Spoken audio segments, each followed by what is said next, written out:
que has llegado tempranito, porque él ha querido observar, ha querido ver, a ver cómo estamos, con qué ganas estamos comenzando esta semana de capacitación docente. Ya lo hemos escuchado a Monseñora, él quiere que todo lo que recepcionemos realmente sea rico para nosotros y lo pongamos en práctica, ¿sí? Entonces, ahora sí, viene esta maravillosa ponencia. Voy a dejar con ustedes a nuestro ponente invitado. Y para ello vamos a conocerlo un poquito porque realmente él tiene una trayectoria profesional increíble. La verdad que sí. Y para nosotros es un gusto tenerlo en esta mañana, en esta semana de actualización y capacitación docente. Nuestro ponente, el doctor José Antonio Benito Rodríguez, tiene un premio nacional Cardenal Juan Landazzo y Enríquez del año 2013 en la categoría de Nuevas Tecnologías. Asimismo, él es doctor de la Universidad de Valladolid, España. También tiene una especialización en lo que es estudios de etnografía y folclore. Asimismo, también es reconocido, ¿no?, por esa trayectoria profesional que él tiene a nivel nacional y también por la Asamblea Nacional de Rectores. Dentro de su trayectoria profesional también vemos que él ha sido y es profesor en la Universidad CE Sapienza. Asimismo, es licenciado en Filosofía y Letras y tiene también diplomados y uno de ellos es en Educación con especialidad en Ciencias Humanas. Voy a dejar con ustedes entonces realmente a nuestro ponente, quien esta mañana ya nos acompaña, el doctor José Antonio Benito Rodríguez. Adelante, estimado doctor. Muy buenos días. Muchas gracias, Reina. Muy buenos días y que la paz reine en los corazones, que es lo que necesitamos. Y con ver a la profesora Medalí, a mí ya me hace reinar la paz. Siempre que iba desde Pueblo Libre a Lima Norte, siempre la encontraba con su acogida, con su alegría. Muchísimas gracias, y me da mucho gusto verte por lo menos desde aquí, ¿no? Yo ahora me encontraba en un retiro de 8 días, estaba en Ñaña y estaba tan tranquilo porque no sabía exactamente la fecha de esta capacitación, ¿no? Y me llegó ahí un correo en mi retiro de silencio, entonces he salido de allí, he venido a casa, he visto los materiales y en cuanto termine me regreso para allá, para Ñaña, ¿no? Así que estoy en oración, les pido oraciones y ofrezco también las mías por ustedes. Decía Donoso Cortés, un intelectual español convertido, que hacen más por el mundo los que oran que los que combaten, ¿no? Y aquí en el obispado castrense, pues hay que entenderlo bien, porque la oración es un combate, ¿verdad? Como nos recuerda el Catecismo de la Iglesia Católica, el apartado número 4, que es precioso, la oración, pero también hay que combatir, ¿no? Así que me da mucho gusto estar con ustedes. He visto caras conocidas, Anthony, Giovanni, por ahí, bueno, algunas que he visto. Seguramente que hay también otras personas conocidas, ¿no? Me da mucho gusto saludar a Monseñor Juan Carlos y recordar que hace unos días, el 3 de febrero, pues también se celebraba el aniversario de la ordenación sacerdotal de Monseñor Guillermo Inca. Ustedes recuerdan la visita de San Juan Pablo II al Perú. San Juan Pablo II, que fue capellán castrense también, ¿no? Que su papá fue militar, ¿no? Y el bien que le hizo el ver a un militar rezando, ¿no? Recuerda Lolek, así le llamaban, a Juan Pablo II, que cuando ayudaba a misa, a veces se despistaba, ¿no? Y su padre militar le dice un día: Lolek, tú te despistas mucho cuando acolitas, cuando estás en la misa. Tú invocas al Espíritu Santo y él reconoce en sus memorias que no lo estaba haciendo. dice, como gratitud a aquella jalada de orejas de su papá militar, fue una encíclica sobre el Espíritu Santo, ¿no?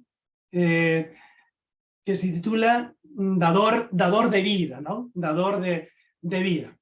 Bien, pues me da mucho gusto estar con ustedes, y el tema que me han asignado pues realmente es muy difícil, y yo les invito a prepararlo juntos, sinodalmente, porque yo no he encontrado, llevo ya bastantes años intentando buscar material sobre este asunto y tema, y realmente no lo he encontrado. Entonces yo les quiero ser muy sincero. Entonces yo les voy a compartir pues mis apuntes, pero animándoles a que todos investiguemos. Miren, les voy a ir contando un poco mis hallazgos, pero también mis frustraciones. Algo tan sencillo, ¿verdad? Como investigar sobre el himno nacional. Yo lo lancé en mi Facebook, escribí a profesores. Una pregunta muy sencilla para investigar, que les lanzo a que alguno de ustedes lo tome como tesis. ¿Qué es lo que cantan los peruanos, verdad, en el himno? Cuando se habla que el Eterno elevó, que faltemos al voto solemne. ¿Qué quiso decir el que lo compuso y qué es lo que cantamos, ¿no? Bueno, me respondieron como unos 20, pero ánimo, que sería un buen trabajo, ¿verdad? El autor del himno, la letra del himno, y que para mí esta mañana realmente ha sido como una oración, ¿verdad? Por la que está cayendo al Perú, y a nadie, ¿verdad?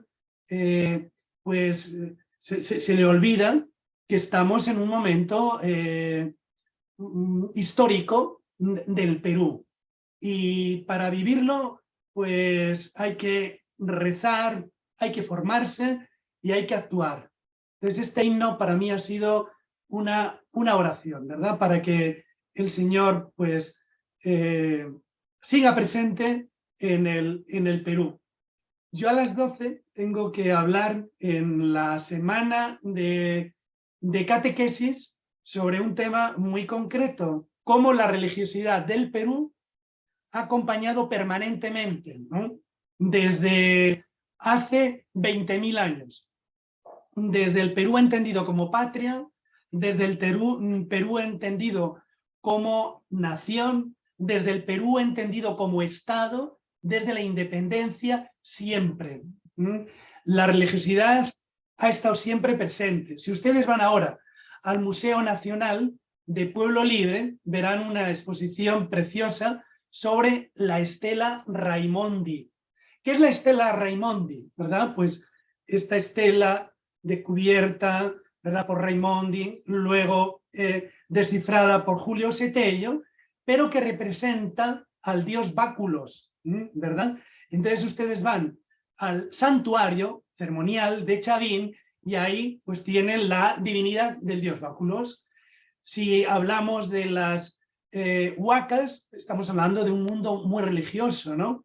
Si hablamos del virreinato, pues habría que ver, ¿no? Pues desde los monumentos, desde los santos, desde el arte, ¿no? Desde los lugares de evangelización.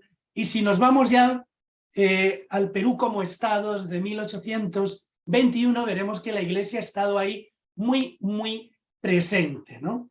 Entonces, es un gusto realmente compartirles lo que yo he ido investigando. Les daba un tema, simplemente, ¿no?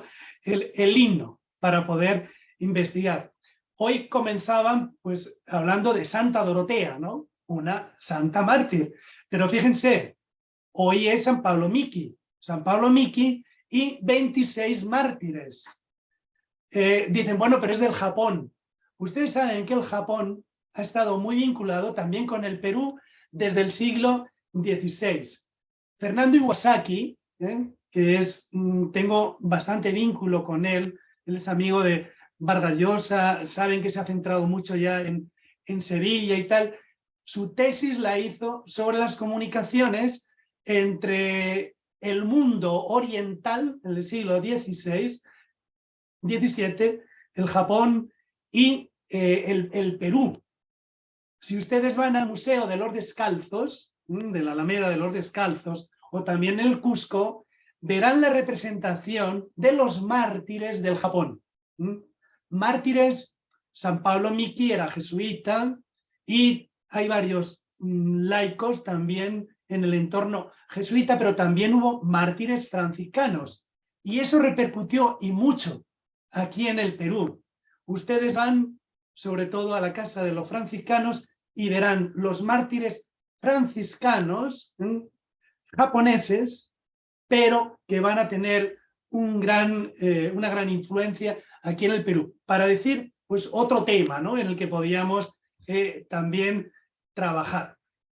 Pero les voy a compartir la pantalla para ver así algunas imágenes de lo que me gustaría hoy hablarles, ¿no?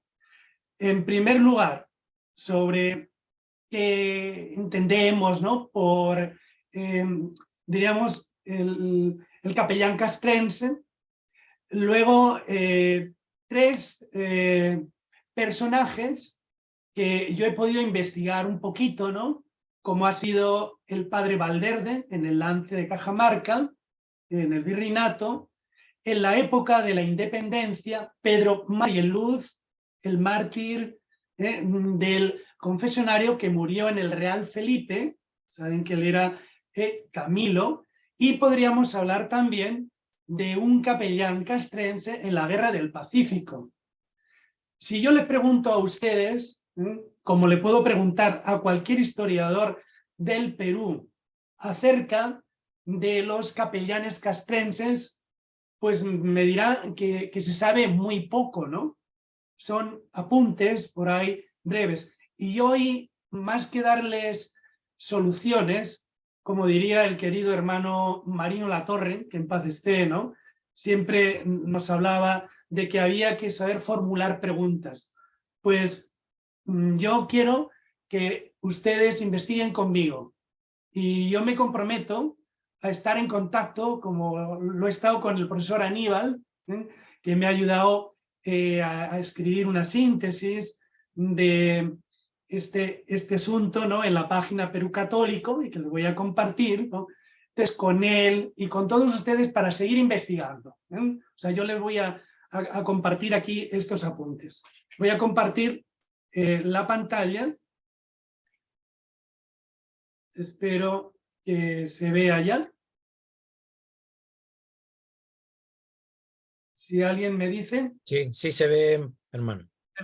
Bien, mire, entonces, aquí tienen como resumido un poco lo que ya en el tiempo que tenga me gustaría compartirles, ¿no? ¿Cuál es la misión de los capellanes castrenses en la historia del Perú? Les he puesto tres imágenes. En el centro es una de las viñetas de Guamán Poma de Ayala. Ustedes saben que en la biblioteca de Copenhague están los originales y que ellos en Dinamarca se comprometieron a ponerlos en internet. Entonces tienen en internet un trabajo precioso para una tesis de ustedes. Es, por ejemplo, viñetas que dedican a capellanes castrenses. Fíjense que son cientos las viñetas de Guamán Poma de Ayala. Una de ellas, ven, conquista Atahualpa Inca, captura en la ciudad de Cajamarca. Y ahí ven al capellán, en ese momento, Valverde, Pizarro, Atahualpa. Como me voy a centrar en él, voy a hablarles un poquito de Valverde. Yo he dedicado cientos de horas al padre Valverde y ya les voy a comentar en mi blog, porque ahora tenemos unos minutos, ¿no? Pero he dedicado bastantes horas porque siempre me parecía un poco injusto el comentario que se hacía sobre el padre Valverde, ¿no?, que si había ido a Cajamarca, que si le presentó la Biblia al Inca Atahualpa y que se le arrojó por los suelos y que en ese momento, ¿no?, pues empezó la evangelización y la conquista en esa, diríamos, como mezcla que parece de dinamita, la independencia de la cruz y la espada, ¿no? Recuerdo en un congreso que participé con los protestantes en torno a la Biblia, y a mí me tocó hablar de la Biblia en la historia del Perú, ¿no? Y ese es como uno de los primeros momentos, ¿no? Bueno, pues Valverde. En la derecha les presento un cuadro que hay en Barrios Altos, donde está, ¿saben ustedes dónde está? El hogar San Camilo, de los padres Camilos. Ahí se representa el momento supremo del martirio de Pedro Marieluz, este capellán castrense de las tropas realistas, que lo narra muy bien una de las tradiciones de Ricardo Palma, ¿no? O sea, el propio general realista Rodil va a mandar fusilar a este capellán realista por negarse a revelar el secreto de la confesión, porque él había confesado a algunos de los que se declaraban culpables que estaban ahí en el Real Felipe, ¿no? Y luego tengo aquí la imagen de un capellán de la Guerra del Pacífico, que nació en Lima, que se formó en Chile y que va a morir en Lima. Una historia muy bonita, ¿no?, sobre este capellán castrense. En mi blog, ustedes entran, le dan al Google J. Benito, y van a encontrar varios de estos artículos, ¿no?, como este que les indico aquí: Padre Vicente Valverde, un capellán castrense, pionero de la evangelización del Perú. Otro, Atahualpa y Valverde en Cajamarca. Otro artículo, El requerimiento. ¿Qué es lo que realmente leyó el padre Valverde a Atahualpa a través del intérprete? Fue lo que creó un jurista español, Palacios Rubios, que era el requerimiento. Era una especie de carta de presentación que usaban los españoles en las entradas, en los descubrimientos, en las conquistas, para decirle: venimos de España, somos enviados por el rey, también somos enviados por el Papa y nos gustaría entrar en contacto, ¿no?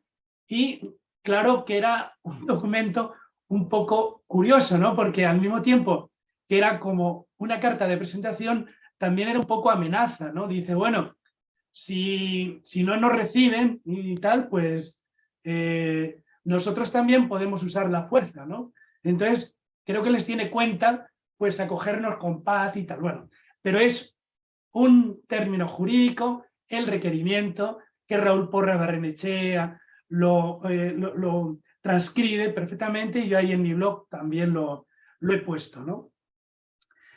Este es el padre Enrique Cristie Gutiérrez, el capellán de la Guerra del Pacífico, que nació en 1842 y muere en plena guerra en 1882.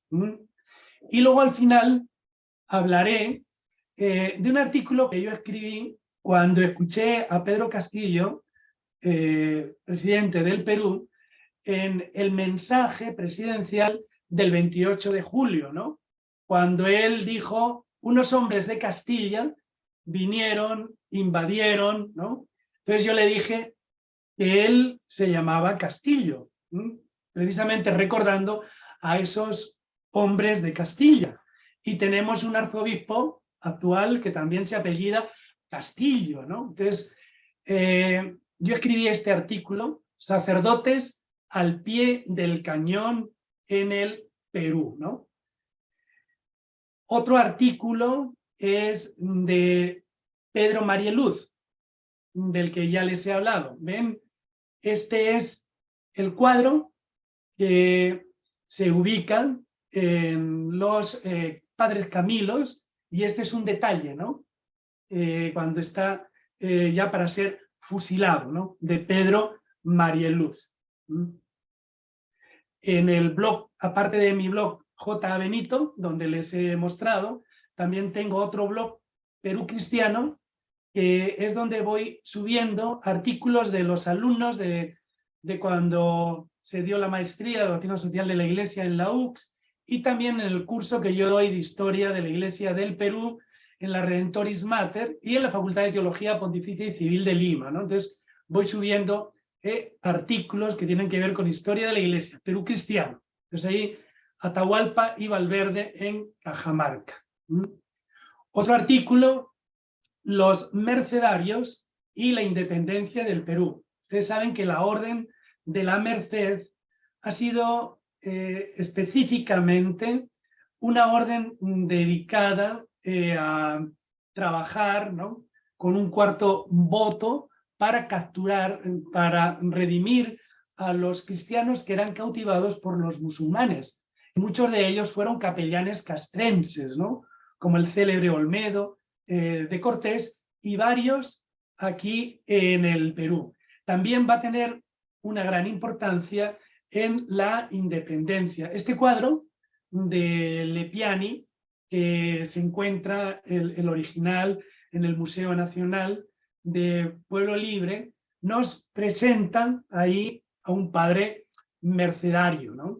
El padre Saúl Peredo incluso hasta indica cuál podría ser el nombre de este fraile mercedario arequipeño, así gordito, ¿verdad?, que conocía Lepiani. Claro que los dominicos no se resignan a decir que en el momento en que San Martín está proclamando la independencia, el fraile representado es un dominico. Pero bueno, ahí tienen para recordar, y este es un artículo que yo hablo del papel de los capellanes castrenses mercedarios también en la independencia. Y un resumen de todo lo que les estoy comentando lo pueden ver con calma, si no lo han leído. Yo se lo envié en su momento, ¿no?, al profesor Aníbal y no sé si a la profesora Medalí. Bueno, yo en ese momento, yo he colaborado durante 3 años en esta página, Perú Católico, sobre temas del bicentenario, ¿no? Entonces han sido biografías de personajes con valores y también personajes específicamente católicos en torno a la independencia y al bicentenario. Y luego también instituciones y cómo han colaborado en el momento de la independencia y en estos 200 años. Entonces, en este artículo hablo de cómo nace el obispado castrense y el sentido, la misión de sus capellanes. Es un artículo que debe mucho al profesor Aníbal, pero que ahí pueden, ustedes entran en Perú Católico y pueden encontrar 150 artículos sobre estos temas. ¿De acuerdo? Bien, pues esto es un poquito lo que yo tenía, en lo que me ha dado para la presentación, ¿no? Y comenzaba mi ponencia así ya, lo que quiero leer para centrarme más. Gracias al padre Juan Serpa Meneses, que en paz esté, nacido en 1931 y que se lo llevó el Señor en el 2008, uno de los protagonistas de los 200 años del Perú, el padre Serpa, podemos conocer mucho mejor su labor, especialmente por su tesis doctoral. ¿Saben ustedes cuál fue la tesis doctoral de este sacerdote emblemático que fundó y animó colegios, ¿verdad? Y que tuvo una proyección solidaria, y ahí sigue, ¿no?, el Colegio de Montserrat? Pues su tesis doctoral fue sobre la Iglesia y el vicariato castrense en el régimen constitucional de la República del Perú. Son 125 páginas. Yo le envié una fotocopia cuando me la entregó el padre Juan Serpa, en ese momento estaba como obispo castrense Monseñor Salvador Piñeiro, tan querido, ¿no? Que está en los 50 años de su ordenación. Bueno, yo le hice una fotocopia y luego también he hecho otra fotocopia y se la entregué al profesor Aníbal, ¿no? Entonces, en la biblioteca de AODE lo pueden tener. Bien, en esa tesis señala que la organización del servicio religioso castrense del Perú tiene su origen en la jurisdicción castrense española, que por razón de la conquista se extendió al Perú, por ser una jurisdicción eminentemente personal. Lo que son las prelaturas personales, ¿no? Que a veces no se entiende mucho. Miren, en la Iglesia el Opus Dei tiene esa, diríamos, referencia canónica. Es una prelatura personal.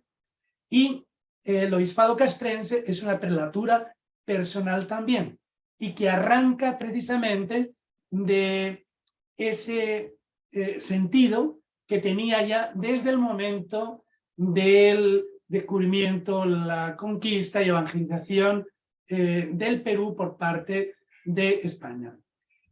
Fue el rey Felipe III y un gran obispo de Valencia, San Juan de Ribera, los artífices de la institución castrense. Ellos acordaron un 22 de enero de 1599 las aptitudes que debía reunir el capellán, su elección por la autoridad eclesiástica, el trato respetuoso por la milicia, por el ejército, el sueldo y la manutención a cargo de las arcas reales y la aplicación, en concreto en Valencia, a vía de ensayo. Sus raíces, de todas maneras, sin ser tan institucional, son tan antiguas como el mismo ejército y la solicitud de la Iglesia por ofrecer asistencia espiritual a los militares. O sea, desde que hay ejército, siempre en la Iglesia, ¿verdad?, ha habido ese sentido de acompañar con algún sacerdote, con algún capellán castrense. Y al concretar en el tiempo esa solicitud, empiezan por recoger la presencia del sacerdote entre la tropa en la Edad Media. ¿Se acuerdan ustedes que en la Edad Media había como 3 órdenes, como 3 grupos, ¿no? Los oratores, los que se dedicaban a la oración; los velatores, bellum belli, significa lo bélico. Entonces había como un grupo en la sociedad que se dedicaba a la defensa, o sea, que tenían ese sentido, sobre todo militar, y luego estaban los laboratores, ¿no? O sea, eran como 3 funciones que tenía la sociedad, ¿no? La función de la defensa, los militares, los velatores; la función de la oración, el espíritu, los oradores, sobre todo los monjes; y la función laboral, los laboratores, labradores, trabajadores, ¿no? Entonces, la importancia ahí ya de los velatores y la asistencia espiritual. Ya en el siglo XVI, conviviendo con los famosos tercios de Flandes, los tercios españoles, a los que acompañaba por toda Europa, había siempre un capellán. Aunque reconociendo que esta asistencia religiosa era tan solo circunstancial, puesto que en ese momento todavía los ejércitos no eran permanentes y acabadas las guerras, los soldados regresaban a casa y los sacerdotes a su iglesia. Fíjense que es en la época moderna, a partir del siglo XVII, cuando los estados tienen los ejércitos permanentes. Hasta ese momento era solo para el momento de la guerra. Entonces, en ese momento apoyaba el sacerdote y el sacerdote pues ya regresaba para atender a sus iglesias. Es en el siglo XVII cuando aparece la jurisdicción específica de las capellanías castrenses, que están regidas por breves papales o pontificios.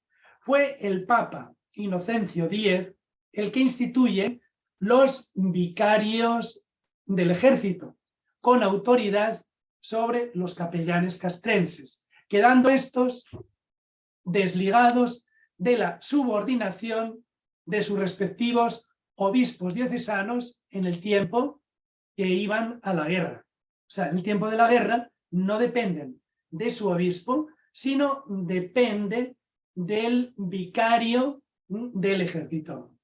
Estos vicarios, en el siglo XVIII, 1705, se reducen a uno solo, con mando sobre los ejércitos españoles, siendo nombrado primer vicario general el valenciano Carlos de Borja y Centellas, que era a su vez patriarca de las Indias. Fíjense que en ese momento solamente teníamos un arzobispo en México y aquí en el Perú otro arzobispo. Y estos dependían del patriarca de las Indias. ¿De acuerdo? Entonces, será en 1736 cuando el Papa Clemente XII extiende esta jurisdicción a todo tiempo, sea en tiempo de guerra, sea en tiempo de paz, quedando así definitivamente constituida la capellanía castrense española con personalidad eclesiástica independiente de la diocesana. Con una variación que, fíjese, vamos a dar ya un gran salto con San Juan Pablo II. En 1986 elimina la figura de este vicario general y la va a sustituir por la de un arzobispo que tiene graduación de general. El arzobispo en España tiene graduación de general y lo mismo sucedía aquí. Vamos ahora, en el tiempo que me dé, cuando, Reina, me avisas cuando me queden 5 minutos, porque como ven el tema es amplísimo, el tema es amplísimo. Yo podía ahora dedicar 1 hora a Valverde, otra hora también a Pedro Marieluz, otra hora, pero se trata de que ustedes tengan como un panorama, ¿verdad? Y con mucho gusto, pues luego nos quedamos así en paz, y para seguir trabajando, ¿de acuerdo? Entonces, lo que me dé tiempo, cuando queden 5 minutos, me avisa y ya está. Vamos ahora con un capellán, ¿no?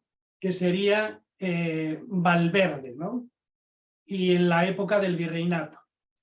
Si queremos evaluar la obra de los capellanes castrenses en el Perú, deberíamos comenzar con el célebre dominico padre Vicente Valverde, que fue capellán de Francisco Pizarro y luego protector de naturales y el primer obispo, no lo olvidemos, fue el primer obispo del Cusco y del Perú, aparte de Hernando de Luque, que no llegó a ejercer, ¿no? Que era uno de los 3 socios con Pizarro y Almagro. Junto a Valverde, particular misión ejercen los mercedarios. De igual manera, los padres Camilos o de la Buena Muerte, siempre prestos a cuidar de los enfermos y moribundos, sobre todo en el campo de batalla. Antes de centrarme en Valverde, recordar que ya en 1530, fíjese, antes de la llegada de Pizarro, ya en enero de 1530 salieron de Sanlúcar del Puerto, español de Sanlúcar de Barrameda, 6 frailes dominicos en compañía de Pizarro. Estos 6 fueron Reginaldo de Pedraza, Alonso Burgalés, Juan de Yepes, Pablo de la Cruz, Tomás de Toro y Vicente Valverde. Entonces, son 6 dominicos los que van a venir al Perú. Cuando llegan a Panamá, allí quedan 3 frailes y solo vienen al Perú 3, Pedraza, Yepes y Valverde. También con Pizarro van a venir otros capellanes, los mercedarios Sebastián de Castañeda, Miguel Orenes, Martín de Vitoria, Juan de Vargas, Antonio Bravo y Diego Martínez. Fray Miguel de Orenes fundará San Miguel de Piura en 1533. Y junto a estos capellanes, que son religiosos, también hay un clérigo diocesano, el primero, Juan de Sosa. Será en 1536 cuando se presenta desde Panamá el mercedario Bobadilla con el fin de impulsar la observancia religiosa, y le va a tocar actuar como capellán castrense entre Pizarro y Almagro. Ustedes saben esta desgraciada guerra civil que va a enfrentar a dos amigos, ¿no? Las guerras civiles, Pizarro y Almagro, y serán los capellanes castrenses, el mercedario, Bobadilla y Valverde, los que van a intentar poner paz. Desde el primer momento queda clara cuál es la misión de estos capellanes castrenses: atender espiritualmente a los cristianos, moderar y, si hiciese falta, denunciar las acciones de los conquistadores, hasta llegar a negar la absolución sacramental. Ustedes recuerdan que antes de llegar a México o a Perú, en el Caribe, en la isla Dominica, un sacerdote dominico, Antón de Montesinos, en el famoso sermón del cuarto domingo de Adviento, víspera de Navidad, dirá a los conquistadores: todos ustedes están en pecado mortal porque están oprimiendo a los naturales de América, de las Indias, y no se les va a absolver si no les liberan. Entonces van a quedar sin la absolución. Ustedes fíjense, ¿no? ¿Cuál es la medida que va a usar este capellán castrense, Antón de Montesinos, dominico? De tal manera que no les va a quedar otra que, pues, liberar, ¿no? Entonces queda clara esa misión del capellán castrense: atender espiritualmente a los cristianos, moderar la conducta, que era bastante violenta, ¿no?, de los conquistadores. Fíjense que durante 800 años habían estado en un proceso de reconquista frente al Islam, ¿no? Entonces, el capellán siempre va a buscar moderar esa conducta violenta y, al mismo tiempo, poner paz, evangelizar a los naturales, a los afrodescendientes, a los mestizos y a los españoles. O sea, los capellanes castrenses estaban para todos. Vamos con el padre Valverde. Él fue dominico de la Universidad de Salamanca. Ellos saben, bueno, algunos, ¿no?, que soy de Salamanca. Es mi tierra donde cursé educación, donde ejercí, está mi familia y tal. Y en Salamanca está el convento donde van a pasar por San Esteban la mayoría de los dominicos que vienen aquí al Perú, en concreto Valverde. Fíjese que Valverde fue doctor universitario en teología, no es un cualquiera, y es el que está ahí como capellán. Entonces, él es dominico de la Universidad de Salamanca, capellán castrense, tanto de Pizarro y Almagro. Será el protagonista presente en el juicio Atahualpa, será el primer obispo de Cusco y por ende del Perú, nombrado protector de naturales, y va a ser también muerto por ellos en la isla de Puná. Algunos no saben, ¿verdad?, que Valverde fue devorado por naturales indios caníbales que había en la isla de Puná. Entonces, esos son algunos datos sobre Valverde. No tengo mucho tiempo, ¿no?, pero yo le dedico ahí varias páginas en mi blog y en un artículo de la Academia Peruana de Historia de la Iglesia. Entonces tenemos a Valverde, este gran capellán que está presente en Cajamarca, que va a estar presente en la fundación de ciudades como Cusco y como Jauja, que va a evangelizar incluso al Inca Atahualpa, incluso le va a poner su nombre en el bautizo, Fernando, ¿no? Entonces es interesante, antes de la muerte, ¿no? Él lo va a catequizar.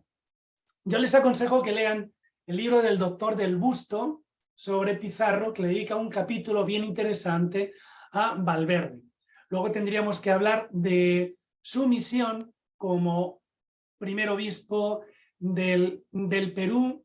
Él escribió una carta estupenda a Carlos I de España, V de Alemania, que se le puede considerar como la primera historia de la Iglesia en América. ¿Por qué? Porque tiene más de 50 páginas y en esa carta él habla de cuál es la situación del Perú en ese momento, y sobre todo le va a pedir al emperador que, textual, el buen tratamiento de los pobres y miserables indios, y terminan por elogiarles y procurando que siempre los protejan. De hecho, él fue nombrado protector de naturales, aparte de ser capellán castrense, aparte de ejercer como obispo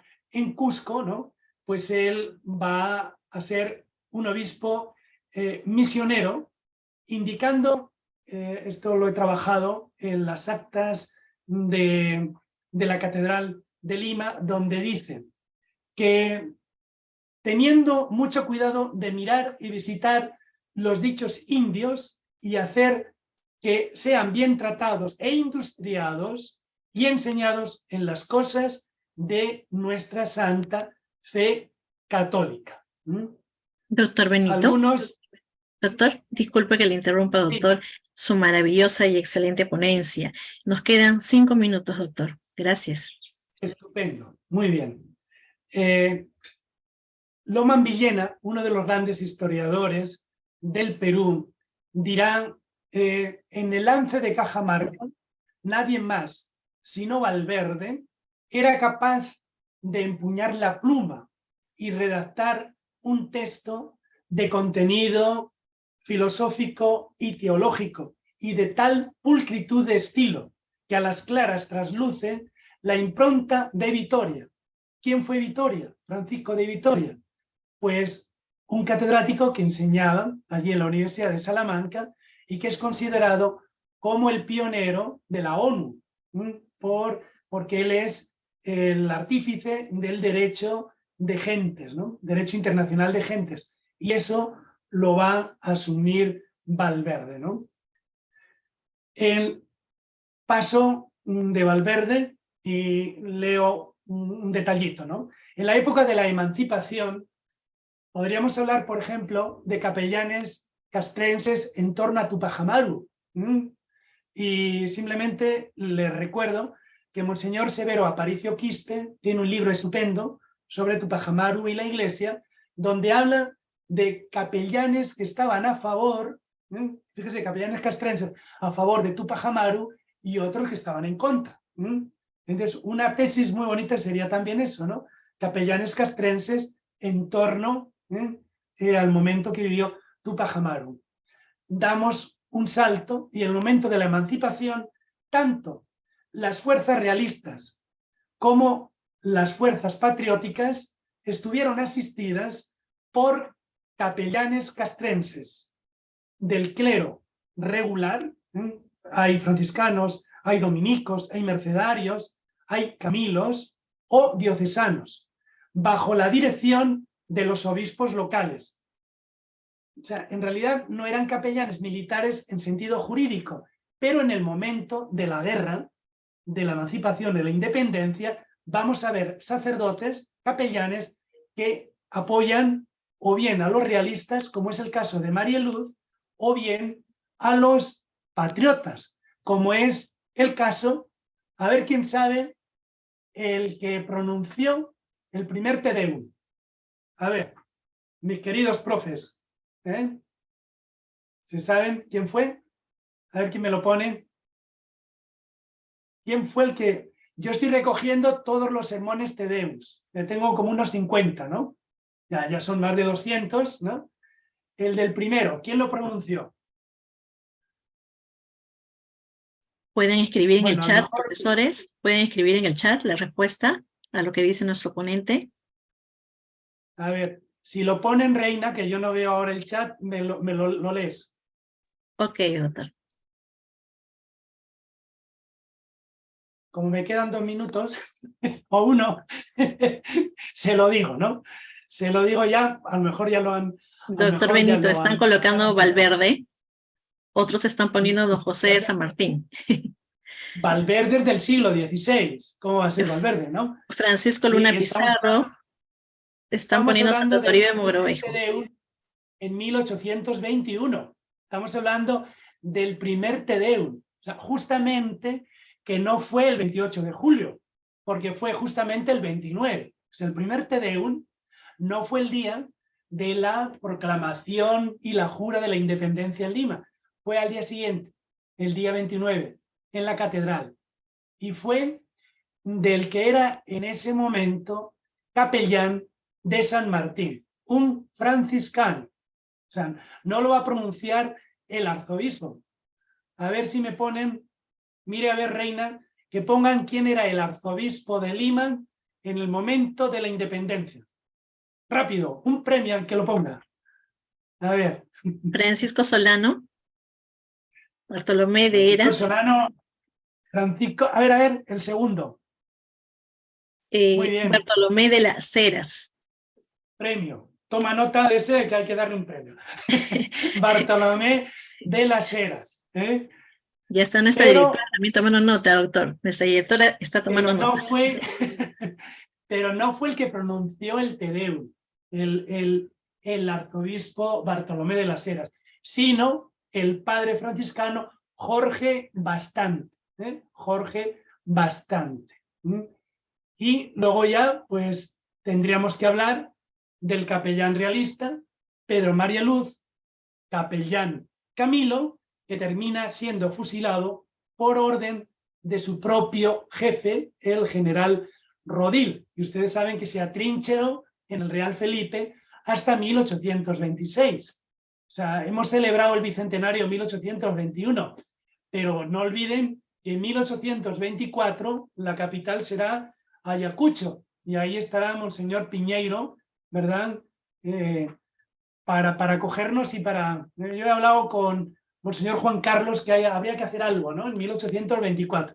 Y ojalá que la ODEC pues también tenga alguna actividad especial, ¿no? Entonces, bueno, simplemente citarlo porque ya no tengo tiempo y recordarle cómo en la Guerra del Pacífico tenemos al padre Enrique Cristie Gutiérrez, que nace y muere en Lima y que va a servir heroicamente como capellán. Él vive de 1842 a 1882. Voy a compartirles unas diapositivas y ya termino. Vamos a ver. No sé si estaba compartiendo ya o qué estoy compartiendo. Sí, me parece que se congeló la pantalla, doctor. No sé si están viendo algo. Ahora sí, sí. De la pantalla. Bueno, lo había dejado ahí, entonces, bueno, ya no tengo tiempo, pero les iba a hablar de esto, ¿no? Al hablar de Pedro María Luz, del martirio en la historia del Perú, mártires del confesionario, y luego ya, pues el contexto de la independencia, para hablar ya de los caminos en la historia del Perú, el general Rodil, que es el que va a mandar fusilar cuando están en el Callao, ven ahí, el Real Felipe, y el Real Felipe, un plano del Real Felipe, ahí sería bueno hacer una visita, ¿no? El Real Felipe, y aquí tienen la imagen de Pedro María Luz, ¿no? Que van a hacer en Tarma en 1780, que va a participar como capellán en las tropas realistas del virrey La Serna, y que luego, cuando ya termina la independencia con la paz, ¿no?, en Ayacucho, él va a acompañar, pero podría haber acompañado también a los patriotas. Él acompañó ahí porque había miles en el Real Felipe, ¿no? Entonces es interesante ver un poco la misión de los capellanes castrenses, que no tienen una ideología. Podrían haber estado con los realistas, podrían haber estado con los patriotas, como le va a suceder al capellán castrense de la Guerra del Pacífico. Fíjense, él nace en Lima, es capellán castrense en Chile, pero luego cuando vienen los chilenos aquí va a estar apoyando a cualquier herido, sea de un bando y sea de otro. Es muy interesante rescatar también esa misión del capellán castrense, que es otro Cristo que no entiende de ideologías y que va siempre a atender pues, realmente al que lo necesita. Termino con unas palabras de Jorge Basadre, y que yo las pongo en ese artículo, sacerdotes al pie del cañón. Son unas palabras que Jorge Basadre emplea en un librito titulado La obra civilizadora del clero en el Perú. Dice: al lado de miles de cunas cumplieron los sacerdotes castrenses su misión sagrada en todo tiempo. Acompañaron en su hora postrera, definitiva, a incontable gente preclara, a gente de la que no tenemos noticia, y nuestros propios padres y hermanos. Y cita 5 casos. El presidente Gamarra, cayendo en medio del fragor y del polvo de la batalla de Ingavi, mientras a su lado permanecía un humilde sacerdote. Juan Armas, vicario castrense, arrodillado sobre su sangre, con las manos elevadas al cielo, musitando una oración. Halláronle así los enemigos triunfantes. Domingo Nieto, presidente del Perú, y le va a acompañar otro capellán, el doctor Pedro José Martínez, que le muestra la imagen de Nuestra Señora del Rosario. El presidente San Román, que fallece en abril de 1863, suscitando una formidable manifestación pública de fe cuando le fuera llevada la extrema unción del capellán Padre López de Chorrillos. El presidente Pardo, asesinado en noviembre de 1878 en el pasadizo que conduce al patio interior del Senado, y pronunciando antes de morir frases de perdón para el asesino, acompañado de un confesor, el padre caballero de la Orden de Predicadores, mientras los santos óleos le fueron administrados por el padre Tobar, que era cura del Sagrario, y Miguel Grau, recibiendo los auxilios de la religión antes de salir al frente de su veloz y silenciosa nave, sobre cuyo puente, según las famosas palabras de Monseñor Roca y Boloña, el infortunado y la gloria se dieron una cita misteriosa en las soledades del mar. Pues aquí termino agradeciendo su paciencia.